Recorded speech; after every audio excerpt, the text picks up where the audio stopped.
Olá, estamos começando a nossa live de hoje. Agradeço a todos vocês, os 544 mil inscritos no meu canal. E sempre digo, você que gosta do canal, gosta das lives, das entrevistas, da visão, né, de Brasil e de mundo que nós apresentamos aqui nesse canal, indique a uma amiga, um amigo. É fácil, o blog do Vila, Marco Antônio Vila. Diga para ativar as notificações, coloca like no que vocês gostarem e usar, debater, propor, argumentar como vocês bem fazem aí na página dos comentários, né? Lembro das últimas entrevistas, né? Temos a entrevista com o filósofo Luiz Felipe Pondetta, muito interessante, inclusive a discussão sobre o século XIX na Rússia, assistam, vocês vão gostar. Tem a entrevista do candidato à reeleição à Prefeitura de São Paulo, Bruno Covas, apresentando, né, o seu programa sobre as questões, algumas das questões centrais aqui da cidade de São Paulo. E hoje, logo cedo pela manhã, o nosso encontro semanal com o professor Delfim Neto, que tem também uma boa conversa, um bom diálogo sobre a questão da economia brasileira. E durante a semana já tem várias que já vão ser postadas, como, por exemplo, que nós já gravamos uma bela entrevista com o historiador Boris Fausto, que vamos postar durante a semana, e outras que já estão programadas a gravação segunda, terça e quarta. Bem, aproveito para lembrar do Twitter, né? Vila Marco Vila. Vocês encontram ali todas as informações que durante o dia nós vamos postando, e lembro também que na plataforma www.cursosdovila.com.br vocês encontram todas as informações sobre os 3 cursos que estamos oferecendo: História Política das Constituições Brasileiras, História da Ditadura Militar no Brasil, que é fascismo. Ou seja, basta acessar para ter essas informações www.cursosdovila.com.br. Bem, olhando aqui todo o noticiário, acompanhando, e amanhã é o grande dia, né? Amanhã, dia 29 de novembro, eu chamo que é o dia de derrotar a barbárie bolsonarista, né? Por quê? Aí vamos a uma discussão que me parece muito interessante em termos analíticos, né? Qual? O processo eleitoral de 2018, e tem insistido nessa análise, foi algo atípico. Foi produto de um país traumatizado por sucessivos escândalos de corrupção, pela inércia do funcionamento dos poderes, né, por uma raiva do eleitor em relação à elite política, e tudo aquilo, né, foi formando um caldo de insatisfação que levou ao resultado eleitoral, especialmente me referindo à eleição presidencial. Teve de tudo, até algo que nunca ocorreu na história do Brasil republicano, foi um atentado a um candidato, como ao então candidato Jair Bolsonaro, a 6 de setembro de 2018, lá em Juiz de Fora. E aquilo eu tenho insistido, o processo de 2018 foi um ponto fora da curva dos processos eleitorais, especialmente aqueles a partir da promulgação aqui da Carta de 1988. Tivemos o primeiro processo eleitoral após ela, justamente em 1989, 29 anos depois da última eleição presidencial, que tinha ocorrido em 1960 com a vitória do candidato Jânio Quadros. Bem, a questão que se coloca, portanto, na minha leitura, é que o Brasil passa por problemas gravíssimos. Ninguém imaginava em 2018 que 2 anos depois nós teríamos os problemas que temos hoje. Temos uma crise econômica gravíssima e nada indica. Eu tive agora, posso até citar para vocês, no jornal Estado de São Paulo, para economistas, desemprego pode ir a 17% em 2021. Não há nenhuma possibilidade, como nós sempre indicamos aqui, de uma recuperação em V. A recuperação seria em U, como sempre falamos durante meses, e vocês que nos acompanham são testemunhas. A equipe de Paulo Guedes não tem a mínima capacidade de enfrentar, primeiro de entender os problemas, para depois construir propostas, planos e um projeto para retirar o Brasil da crise. Não tem a mínima capacidade, e esses 2 anos acho que foram suficientes para demonstrar isso. No campo da crise sanitária, quem imaginaria que seríamos atingidos pela terrível Covid-19, e a preocupação em relação à Covid-19, e é o que a segunda onda, que já é identificada até pelo governador do Rio Grande do Sul, lá no seu estado. As notícias da cidade do Rio de Janeiro são extremamente preocupantes, e isso parece que alguns locais do Brasil, vamos ver o que vai acontecer em São Paulo, em São Bernardo do Campo a situação também é preocupante, aqui na região metropolitana de São Paulo, e caso ocorra a segunda onda, qual vai ser a resposta das autoridades, dos prefeitos e dos governadores e qual deverá ser o comportamento do presidente da República. Lembrando que as vacinas, especialmente a mais avançada, que é Sinovac e o Instituto Butantan, é algo para o final do primeiro trimestre, se tudo correr bem, do ano que vem. Aí é uma outra questão complicada. Da mesma forma que não há uma equipe econômica que consiga enfrentar os graves problemas que o Brasil está vivendo, no campo da saúde pública, o Bolsonaro irá fazer tudo aquilo que a gente já sabe, que ele fez, e ele é o principal responsável pelos mais de 170 mil óbitos, 170 mil óbitos no Brasil. Ele é o principal responsável pela política criminosa que ele desenvolveu. E ele continua, como ontem, falando a mesma coisa em relação contra o isolamento, o distanciamento social, contra o uso de máscara, fala sobre a questão dos remédios, falas absolutamente irresponsáveis, os ataques constantes à China, nosso importante parceiro, inclusive na questão da vacina, né, os ataques constantes, verdadeiros coices, como é citado, acho que na coluna hoje do Anselmo Góes de O Globo, né, tudo isso vai ter uma resposta negativa aqui para o país. E a questão que se coloca é como que o Brasil vai reagir frente à barbárie bolsonarista. E aí tem uma questão bastante interessante, né, eu acho que para a gente refletir, que é o significado do dia 29. Já teve o dia 15, o primeiro turno, em 57 cidades. Amanhã teremos o segundo turno. A derrota da barbárie bolsonarista é a vitória da democracia. Em algumas dessas 57 cidades, especialmente nos principais colégios eleitorais, isso vai estar presente. Em São Paulo é um processo diferente, isso não é uma questão presente, porque o seu candidato foi fragorosamente derrotado no primeiro turno. E o índice de ruim péssimo em São Paulo já ultrapassou 50%. Algumas pesquisas falam em 52%, outras em 55%, e não para de crescer. A mesma avaliação negativa você tem nas maiores cidades do Brasil. O processo eleitoral, por exemplo, em BH foi resolvido no primeiro turno, assim como em Salvador, mas essa contradição da barbárie bolsonarista não está presente na eleição na cidade de Recife, mas está em Fortaleza, né? Então, e está no Rio de Janeiro. Veja a diferença de cidade para cidade, mas o que importa é que no conjunto, dentro de uma visão de totalidade, é que o Bolsonaro perdeu os seus candidatos, até para vereador, ele fazendo campanha para Val do Açaí, que teve 200 votos, né, em Angra dos Reis. Mas, tirando o folclórico de lado, tal, discutindo as questões que nos interessam mais, que é a questão estrutural, ele foi derrotado no dia 29 e o bolsonarismo será sepultado politicamente amanhã, domingo, dia 29 de novembro. Isso aí é muito importante, né? E aí teremos uma situação complicada, porque a partir do dia 30, da segunda-feira, nós teremos dois Brasis, politicamente falando. Produto do processo eleitoral livre, transparente, democrático, que vivemos com todas as dificuldades no mês de novembro, em plena pandemia, e outro, o que restou do Brasil de 2018, daquele processo eleitoral tão atípico que nós vivemos. Essa contradição vai estar aflorada no primeiro plano da cena política. O Brasil que nasceu em 18 já morreu, né, e foi sepultado nas eleições de novembro, no dia 15 e no dia 29, né?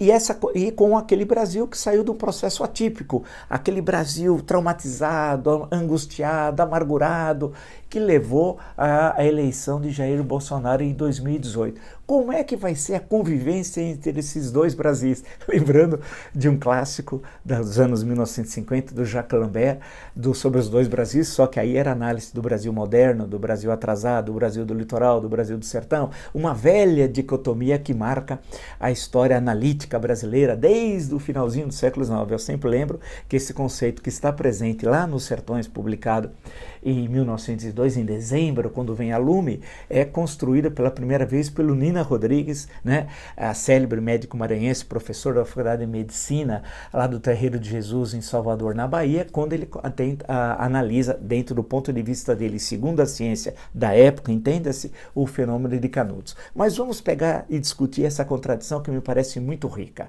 entre o Brasil de 2020 e o Brasil de 2018. Vamos lá. Essa contradição ela vai ter de ser resolvida entre o Brasil de 2020, esse produto das urnas de novembro, e o Brasil de 2018. Aquele passou, aquele foi um ponto fora da curva do Brasil, de um Brasil angustiado, traumatizado, insisto nisso, amargurado, né?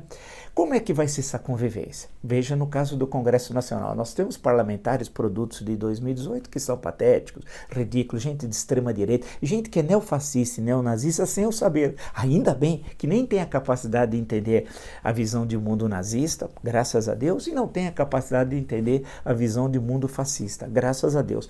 Mas, nos seus pronunciamentos, projetos, falas, incorporam, mesmo sem o saber, essas duas visões de mundo, né? O nazismo, que é uma coisa, e o fascismo, que é outra. Mas acaba na prática política, nas falas, na discussão e nos seus projetos. Em suma, era um Brasil do extremismo, que está fora do campo democrático. Grande parte da bancada eleita em 2018 do extremismo não será reeleita em 22. Pode registrar, assim como acertei outras questões desse ano, em 2022 vocês podem me cobrar.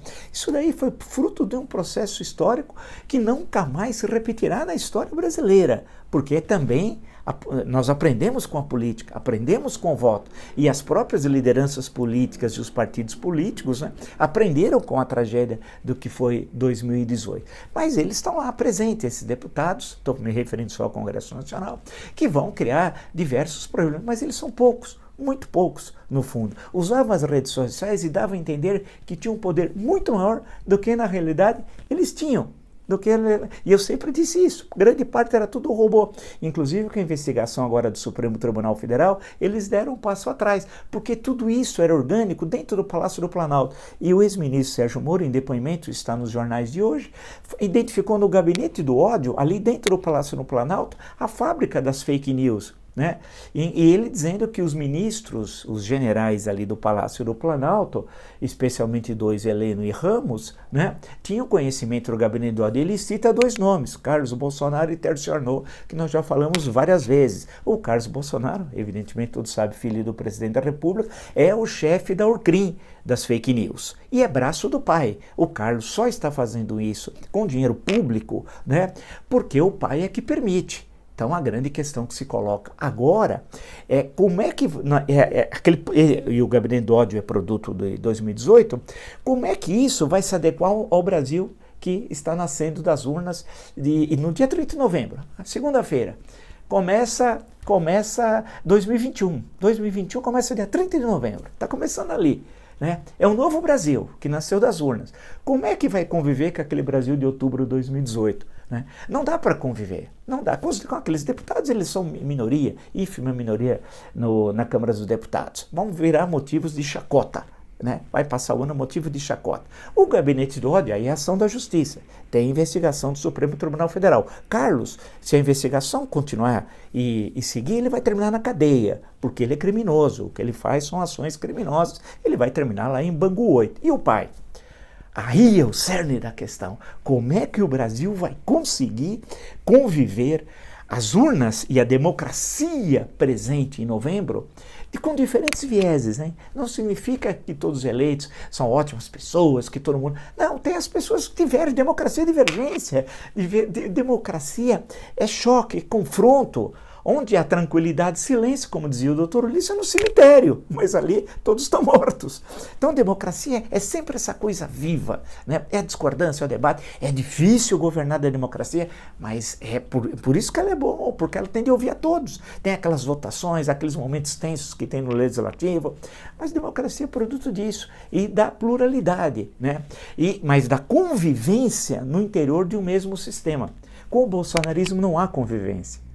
Né? É extremismo, ele está fora do campo democrático. Como é que vai ser conviver? É a pergunta que eu faço a vocês que me acompanham com o Bolsonaro. Ele já disse, e aqui tem uma fala interessante para a gente entender como é que esse homem funciona, né? Mas só para pegar um dado aqui, ele disse, e aqui naquelas entradas e saídas lá do Palácio do Planalto, ele diz o seguinte, olha, se eu tivesse autoridade para buscar solução para isso, eu daria auxílio emergencial para os acima de 65 anos. Pode ser um valor maior, só é muito mais barato. O que ele está dizendo é que se ele tivesse autoridade, mas ele tem autoridade. Ele tem autoridade, basta ele, com a equipe econômica, elaborar um projeto, encaminhar ao Congresso Nacional, lutar por esse Congresso junto com a liderança do governo naquela casa, nas duas casas, dos Câmaras dos Deputados, e no Senado ele aprova. Mas aqui está implícito uma outra coisa. Por isso que é importante a gente sair sabe, de uma visão um pouco primária das coisas. Se eu tivesse autoridade para buscar a solução, eu daria auxílio emergencial. O que ele está dizendo é o seguinte, que a estrutura do Estado, dado pela Constituição de 88, é isso que está implícito, impede que ele possa governar. E se ele tivesse autoridade, é só ditadura, que ele pode fazer o que ele quer. Nessa simples frase mostra quem ele é. Ele quer ditadura. E tem todo o golpe de Estado a 22 de maio, numa sexta-feira. Veja uma reportagem excelente da Piauí. E nós, naquele momento, estávamos diariamente nos encontrando e eu estava denunciando. E acertei. Basta vocês pegarem tudo ali que tem os nossos encontros diários de abril, maio. Ele parou com a prisão do Queiroz em junho. Ou seja, aqui tem uma manifestação de alguém que não vai conseguir conviver a partir de amanhã, no começo da noite, com todos os resultados. Na segunda-feira, no dia 30, é um outro Brasil. Só que esse homem está com a cabeça de 2 anos atrás. Então, e com essa visão de que ele não tem autoridade para ampliar ou manter o auxílio emergencial. Claro que tem. Eu já sugeri, faça um projeto, encaminhe, peça para a liderança do governo nas 2 casas defender o projeto e a vida segue. Não, ele está dizendo que ele quer impor de forma ditatorial. Ele vai querer ditadura. E como é que vai ser possível conviver o Brasil da ditadura, do extremismo, do reacionarismo neofascista e neonazista? E insisto, mesmo que eles não conheçam os teóricos, ainda bem, do nazismo e do fascismo, mas a essência do que passa de forma até meio que natural nas suas falas, na ação, na linguagem gestual, na forma como se relaciona com os outros poderes, né, com a Constituição, né? Então, isso e o Brasil da democracia que está surgindo das eleições municipais, com todas, insisto, com todas as diferenças entre os vencedores. É como, insisto, fosse na Segunda Guerra Mundial. Os aliados estabelecem uma aliança, Inglaterra, Estados Unidos e União Soviética, né, contra o nazifascismo. Significa que Inglaterra, Estados Unidos e União Soviética concordavam em tudo? Não, mas tinham um objetivo fundamental, o foco central, que era a derrota do nazifascismo, e foi assim que ocorreu. No nosso caso, a derrota do extremismo e da barbárie bolsonarista, né, é o foco central, com as visões mais plurais do campo da direita democrática, até chegando ao campo da esquerda democrática. Portanto, é um arco muito grande. Eu insisto, ele não é de direita, ele não é liberal, ele não é conservador. Ele é alguém fora do campo democrático. Que ideia conservadora no sentido inglês ele tem politicamente? Nenhuma. Você acha que o Winston Churchill, por exemplo, teria diálogo para pegar alguém da grande figura do século XX mundial e provavelmente uma das mais, se não for a mais importante do século XX, né? Tem diálogo com o que pensa o Bolsonaro? Né? Os liberais clássicos, vamos pegar Brasil, a UDN, a União Democrática Nacional, que existiu entre 1945 e 1965, teria diálogo com o Bolsonaro, Adalto Lúcio Cardoso, Prado Kelly, Aleomar Baleiro, por exemplo, Carlos Lacerda, Afonso Arinos e Melo Franco? É evidente que não. Então ele não é nem liberal nem conservador. Conservador no sentido inglês, liberal no sentido da UDN, e nem é direita no sentido da convivência entre contrários, que é a essência da democracia. Ele quer exterminar, ele define tortura. Torturadores, transformando torturadores em heróis nacionais. Ele defende ditaduras, portanto ele se confronta, e eu tenho insistido, cotidianamente com a Constituição. A questão que se coloca é que esse conflito vai estar latente a partir de segunda-feira, a partir de 30 de novembro. E aí o que vai acontecer? Ou você foge politicamente do campo de luta, ou você se mantém no campo de luta e avança. Eu acho que esse é o grande desafio para os setores democráticos, de todos os vieses, da direita democrática à esquerda democrática, que vai ter que travar a partir do dia 30 de novembro. E de que forma? Então vamos desenhar alguns cenários. O cenário mais provável, né? O bom cenário seria que claro, isso não vai ocorrer, por isso que eu vou falar no mais provável, mas um cenário seria ele renunciar, né? Renuncia, tal, vai ter alguns conflitos e renuncia. E busca o estatuto, a graça, né? A graça é determinada aqui no artigo, se não me engano, 84, inciso 12, é um indulto que o vice-presidente, ao assumir a presidência, poderia indultar o Bolsonaro dos seus crimes, que são tantos. Seria uma saída, renúncia tal. Não creio que isso vai ocorrer e que ele é um homem que tentaria renúncia para fugir dos seus crimes, sim, mas eu não creio que haveria na sociedade um movimento que o perdoaria pelos crimes cometidos. Então, não creio que a renúncia ocorra. Então, nesse caso, você resta o caminho do... Não creio que ele vá também até o processo eleitoral de outubro de 22. E tenho insistido, foi o único, hein, que ele não termina o mandato constitucional, né, porque as instituições vão se defender da barbárie e a sociedade civil. Sociedade civil se defendendo através do voto, agora em novembro. As instituições, porque ele vai bater de frente a partir de 30 de novembro. Ele vai querer testar até onde a barbárie pode ir, né, em relação às instituições. Ele o fez nos meses de março, abril, maio, até junho, quando houve a prisão do Queiroz. Aí ele deu um passo atrás. Ele vai voltar agora, porque agora ele vai estar muito enfraquecido, nem se compara. Junto à pandemia, que eu já falei anteriormente, as questões econômicas, a derrota eleitoral, a derrota de popularidade, sem apoio seguro no Congresso, né? Ao contrário, não tem uma base que o sustenta. Olhando, e eu fui um dos primeiros, ou o primeiro, não sei, o cerne da eleição para presidente da Câmara dos Deputados é a questão do impeachment, que ele sabe. Se o Arthur Lira, seu candidato, não for eleito, o impeachment vai estar na sua porta, pouco tempo depois, porque é o presidente da Câmara que dá início ao processo, autorizando a constituição da comissão designada pelos líderes partidários segundo o protocolo utilizado em 1992 e em 2016.